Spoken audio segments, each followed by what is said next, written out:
In today's video, I'm going to teach you how to set rules in Firebase Realtime Database.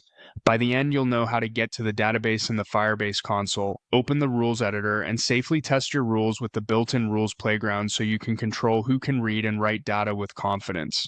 Start by opening the Firebase console in your browser and selecting your project. On the left sidebar, look for the Build section. Expand it if it's collapsed, then choose Realtime Database. This brings you to the Realtime Database area where you can view your data, configure security, and manage tools that help you test your setup. Once you're there, go to the Data tab. If you haven't created a real-time database yet in this project, open the menu with the three dots in the upper area of the Data tab and click Create Database. Follow the prompts. As a best practice, start in a locked mode so that read and write access is denied by default until you add precise rules. If your database is already created, you can continue without doing anything in this step. Next, switch over to the Rules tab. This is where you define exactly who can access which parts of your data and under what conditions. You'll see a code editor with a JSON-like structure.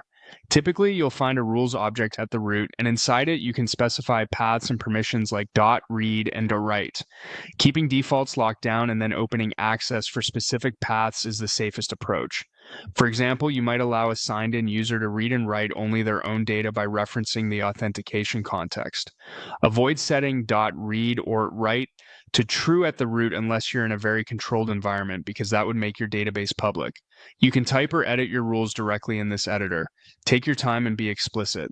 Structure rules around your data model, such as users, posts, or messages, and where possible, use variables and path segments to scope access, like a user ID that matches the authenticated user. The key idea is that the rules should mirror how your app organizes and secures data, so future changes are easier and safer. To make sure your rules behave the way you expect, use the Rules Playground. Click Rules Playground from within the Rules tab.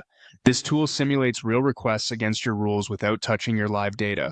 First, choose a simulated API action. Common options include read for fetching data and write for creating or updating data. Pick the one that matches the behavior you want to test.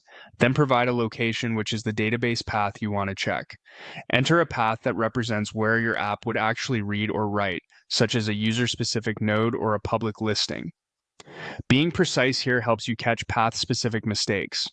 Next, configure the authentication state. You can test as an unauthenticated user or simulate a signed-in user by providing a test identifier.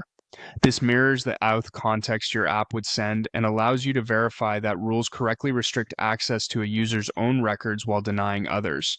Now, click Run to execute the simulation. You'll see clear results indicating whether the operation is allowed or denied, along with details about which rule matched. If the result is denied when you expected it to be allowed, review the exact path, the API action you selected, and your auth settings. Then adjust the rule conditions accordingly. If it's allowed but you expected it to be denied, look for overly broad permissions such as true at a higher level path and tighten them to be more specific. Work through a few realistic scenarios in the playground so you're confident your rules cover both the typical and edge cases your app will encounter. With your rules verified, you've set a solid foundation for keeping your real-time database secure while enabling the right access for your users.